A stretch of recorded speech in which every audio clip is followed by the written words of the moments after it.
Well, hello, I'm Dave Thrasher, and today I'm really excited to share with you my family's journey of using Evergreen strategies to scale our business. Today I'm going to talk about three specific ways that we've done that. The first is through organic growth. I'm going to talk about how we've grown through adding new industry verticals, and lastly, how we've grown through acquisition. But before I do that, I want to talk just a little bit about our history and tell you about our company. My parents started our business back in 1975. And they started with the company called Thrasher Basement Water Control. Today we call that company Thrasher Foundation Repair. And I put this collage together to kind of show what it looked like to be in the Thrasher family back in the 1970s and 80s. The top right corner is the farmhouse that my parents moved into right after high school, right after they got married and started the business. So that's our global headquarters in 1975. And then to the left of that, you can see a picture of my dad and my brother in that house. Right below that, a picture of me and my dad mowing the lawn. I put that picture in there to show the truck in the background. That's what our house looked like really my whole childhood as we ran the business out of the house, and so there was kind of company trucks in and out of the driveway. And then the last picture on the bottom right corner is a picture of my dad, and I think just really represents the grit and the tenacity that it takes to be a founder. And my dad certainly had a lot of grit. He spent the first 10 or 20 years of his career doing really every job with his own hands. He would spend every day out on job sites and then would come home and make calls back to customers who had called in throughout the day to figure out how he could help them the next day. So kind of a cool picture there. So I think, a lot of founders start businesses because they are like really skilled at a trade or they're passionate about the work they're doing and they want to start a business. My dad certainly also kind of had this passion to work with his hands. He was a great problem solver, and he had an entrepreneurial gut that gave him the courage to start the business. But I think a lot of founders struggle to grow in those early days. First of all, because it's hard to start a business, but also because there's just only so many hours in the day. They can only really grow as much as the owner has the bandwidth to do all of the work. And so that was certainly our story. And so my parents worked together to continue to grow the business, but it was slow and steady in those early days. And in part because I think they looked at kind of the business strategy, the back office, the accounting, marketing strategy, things like that as sort of a necessary evil to be able to do the business and serve customers. And because there was nobody to walk alongside them to kind of teach them how to read a P&L or how to think about a marketing strategy or how to hire people and build teams, our growth was slow for the first quite a few years. And so you can see our first growth chart here from 1975 to 1997. This is the first 22 years in business. And if you look at the first 15 or so, we were doing about $50,000 to maybe $250,000 in total revenue as a business. So some might call this like a lifestyle business. I think if you asked my parents if they had a lifestyle business back then, they'd say, well, call it what you want, but it wasn't a very good lifestyle. We were like working our butts off, and we didn't really make any money, so call it what you want. And at the same time, they were able to continue to stay in business, put food on the table, and build a really great reputation in our community because of the great work that my dad was doing out in the field. You can see in the early 90s, though, we did start to, it's still a very small scale, but we started to get some initial growth, in part because we had connected with a waterproofing supplier, a guy named Larry Janeski, who started teaching us about the business, how to work more on our business instead of in our business. And so we did start to see some kind of upward momentum there in the early 90s. My brother came back into the business in the 2000s, early 2000s, and at that time we were doing about $4 million a year in sales, and I think there's probably a lot of Generation 2 people out here or G1 who's seen G2 come in, who can see what kind of like that new energy, that youthful energy. These are usually kids who watch their parents work really hard, and so they've got a lot of passion about the business. My brother certainly had that, but he also had this new energy. He had kind of, I think, a bigger vision for what was possible, more discipline, and so we started to see some rapid growth within the first few years he was in the company. So about $4 million when he started, just a few years later, grew it to about $12 million, and so we were starting to make some real progress. So then I came back into the business in 2005, worked alongside my brother and my dad for the first couple of years, and then we saw an opportunity to start a new company called SupportWorks in 2008 that was a foundation repair supply company. So we're really a manufacturing and distribution company that supports foundation repair contractors. And so Thrasher became our customer, and then we started selling products to other foundation repair companies like Thrasher around the country. But there were other companies already doing the product supply piece, but there was really nobody kind of helping the young entrepreneurs like my parents were back in the 70s, who just needed somebody to kind of guide them down the path, help them to figure out how to run the business better, so that then they could grow their business. And so that was really our focus with SupportWorks. So that kind of gives us a baseline for where I'm going to talk about today, which is really these 3 strategies that we've implemented over the past 15 or so years. The first is through organic growth, and that really goes back to our story at SupportWorks. So most of our contractors that we support, when we started the company 15 years ago, they were mostly owner-operator, kind of more mom-and-pop foundation repair companies that were doing $2, $3, $4 million a year in sales. And when we started the business, we have always kind of had this vision of paying it forward to those customers, helping walk alongside them, provide them the training and resources they need in order to scale their business, knowing that if we do that well, these small foundation repair companies will grow to large companies. As they build a great business, they have more customers to serve, they need to buy more products from us, and so we have this relationship where we really can grow together and we can benefit from each other. And so once we had a contractor really in every market around the country, the key strategy for growth was not adding new customers. It wasn't as much about adding new products as much as it was helping them to build their business, knowing that ours would grow right alongside them. So you can see that business was successful. We were about $12 million in 2007. We grew that to about $115 million by 10 years later, about 2018, between Thrasher and SupportWorks. And then we started thinking about new industry verticals because we didn't know what the 7 Ps were at the time, but we started thinking about pragmatic innovation and thinking, how can we continue to have paced growth for a long period of time if we only can serve one industry? So we knew that as our business matured, as the foundation repair industry matured, that long term that would restrict our ability to grow with a kind of finite number of customers and a finite product line that we could sell to those customers. So we did a couple years of market research and started to really think about what our niche was. So when we think about our niche, this is what we believe we do different and better than anybody else. And for us, that's we help home service contractors build successful businesses from A to Z.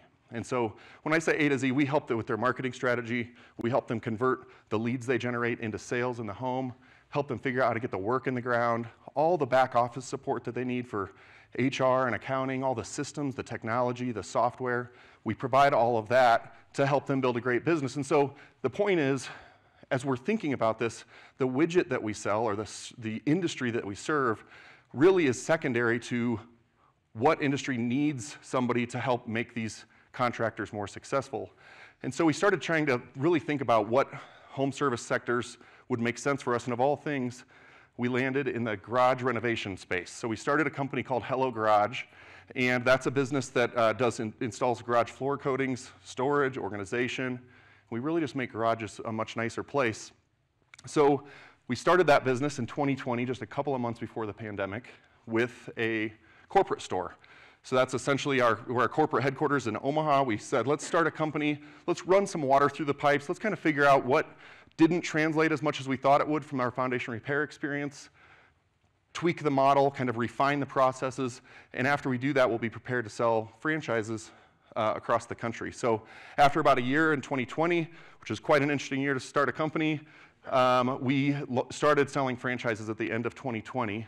And over the past 2 years, we sold over 100 franchise territories in what they call the emerging franchise category. We're one of the fastest growing franchises in the country. So we're really kind of off to the races, still very much in our infancy. We have a lot of work to do and a lot to figure out, but we're seeing some great momentum in that business. The reason I talk about this is as we think about evergreen strategies, so this creates an opportunity for paced growth. We have new customers with new product lines that we can sell those customers, but it also helps us to drive profitability as we think about now having the ability to raise our top line by selling more materials to contractors, but we also are leveraging a lot of the same employees, skill sets, technology, infrastructure of our SupportWorks business into something new, and so it'll have a compounding effect on our profitability over time if we can figure this out. So the last thing I want to talk about is how we've grown through acquisitions. This has really just been in the past 5 or so years. And I talked about how our model at SupportWorks has always been to walk alongside contractors and help them build successful businesses. And these companies that were really owner-operated businesses, not terribly investable at that time, have really grown into some really incredible businesses. I put a few pictures up here of some fellow Tugboat members who are customers as well. And these guys have created amazing companies. We're talking 30, 40, 50, $60 million in revenue. They have sophisticated leadership teams. They're profitable. And so they're certainly now becoming very investable. And so when that happens, it starts to attract the attention of private equity. And so we had that start in our industry about 6 years ago, and it started cause us to think about how our strategy might need to change based on this new reality.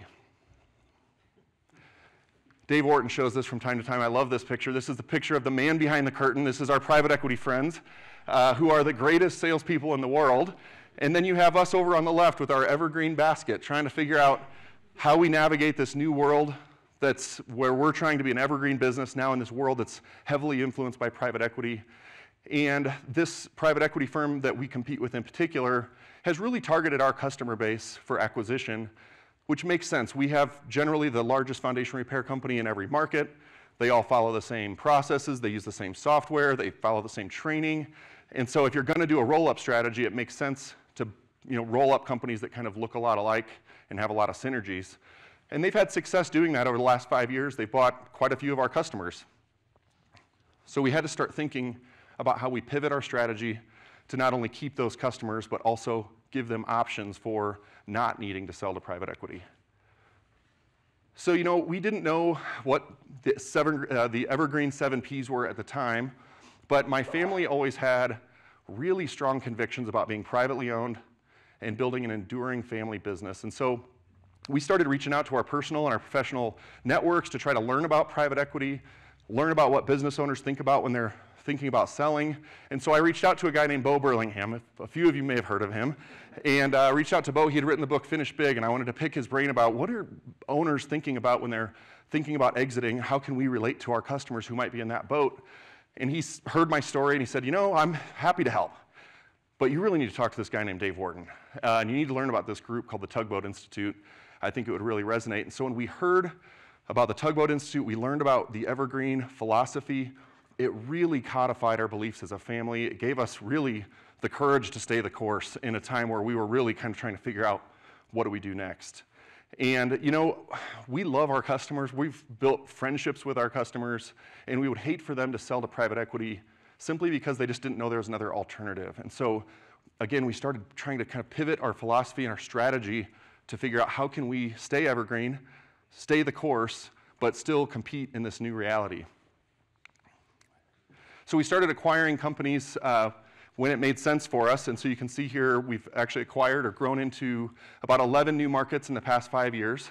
We have our headquarters in Omaha, and you can see because we're from the Midwest, we've really been intentional about acquiring companies that are in the Midwest that we can run under our Thrasher umbrella.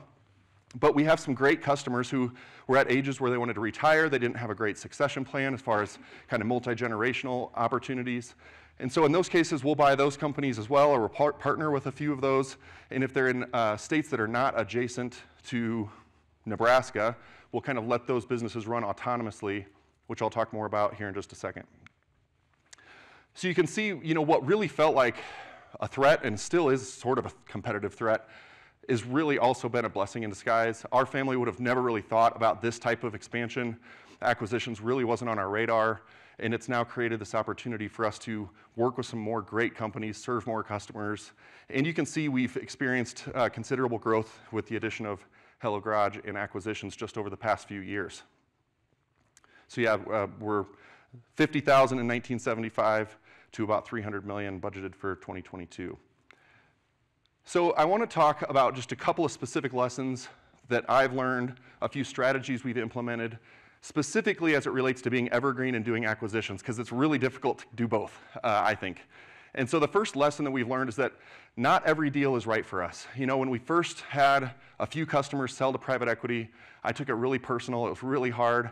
And what I realized over time is that if a business owner who's selling their business is purely focused on the money, and they really get kind of sucked into the private equity FOMO, fear of missing out sales pitch, If they drink that Kool-Aid, there's no talking them off the ledge. And so we just realized that there are some customers that we really liked that we have to be comfortable seeing them go. But we know that there's a lot of companies that are really passionate, especially founders that are really passionate about their legacy. They're really passionate about the employees that have been on the journey with them for a long time. They want their stability for their careers long term. They know that, or they believe that a family-owned business will be better for their community over the long term. And so we really want to focus our energy on those businesses. If you're from Omaha, you have to show a Warren Buffett quote in every presentation. So the one I chose is this. Warren Buffett says, "You can't make a good deal with a bad person." And I want to be clear that the companies that our former customers that sold to private equity are not bad people. In fact, there's some really good people who I really like that decided to do that. But when I read this quote, the lens that I read it through is that we can't do a good deal with a person that doesn't align with our values and doesn't appreciate our evergreen strategy to life and to business. And so we really want to just focus on those that do make sense and kind of get comfortable with the fact that we aren't going to win them all. So the next one I want to talk about is a big one. How do you manage debt while making acquisitions? Because we know if we want to be an evergreen business with the eye on the P of perseverance, we know we need to be able to be relevant for over 100 years, and what's going to happen over 100 years is certainly economic downturns, industry cycles, things that are going to change in the business. And so we want to make sure we're not over-leveraged so that we're able to survive those different downturns. And so we've really had to think about this. So I guess the first benefit that we had is being a family business, it's been in business for about 50 years. We didn't have any debt to start with. We also have, thanks to my parents, really frugal owners that don't live extravagant lifestyles. And so we've been really fortunate that we've really been able to reinvest every dollar of our profit back into the business in order to finance most of these acquisitions with cash. But when you buy 11 companies in 5 years, it takes some bank debt. And so we've really had to think about how do we do that without taking on too much debt. And we also had this benefit of owning quite a bit of commercial real estate. We have about 12 buildings around the country that we lease from ourselves. We've been able to build up a lot of equity in those buildings. And so what we've decided is to kind of use the equity in those buildings so that we have our debt on hard assets that if we had to, we could sell them. And then we are able to use that equity to finance these operating companies with cash so that if there is a downturn, they can focus on running the business, not worrying about making loan payments. Like I said, worst case, we have to sell the buildings. But in a more realistic case is even if we can break even in our operating businesses, as long as they're paying rent, if you have an evergreen strategy, 50 years from now, we're going to have a lot of equity in those buildings again, but we don't have to worry about these companies not being able to survive difficult times. The last thing I want to talk about is how we've decentralized. This is a Berkshire Hathaway concept about pushing autonomy down throughout the organization. And so we've got these 5 or 6 companies that are not adjacent to Omaha, and we let those businesses continue to run completely autonomously. So we push this autonomy down through the organization. We want our local managers of those businesses to make local decisions about what's appropriate for those businesses. And I think this does a few different things for us. First is I think we have a lot healthier cultures in these other businesses. I think they also just run better when there's people that are fully responsible. I think that part of the reason our cultures are better there is that the teams really have buy-in because they're making an impact. They have flexibility and autonomy to make business decisions. But the other thing, and I think the Warren Buffett model on this for Berkshire Hathaway, is we don't have very much corporate overhead at all to run these businesses because we don't need a dozen analysts and managers to try to create synergies and try to consolidate departments and that kind of thing. We really just have a couple of people that are there to offer support, figure out what they need help with, and to just keep an eye on their overall performance. And so it's created a much lower burden on our corporate structure by letting them run autonomously. So I'm going to end with this graph I already showed you, but I was looking at this, and one of my favorite presentations, just kind of the overall evergreen presentation that Dave Wharton's given, where he talks about the benefits of this compounding evergreen machine. If you stick with it for a long time and you have paced growth, if we would have sold back when we were 12 million, we would have really missed out on a lot of opportunity.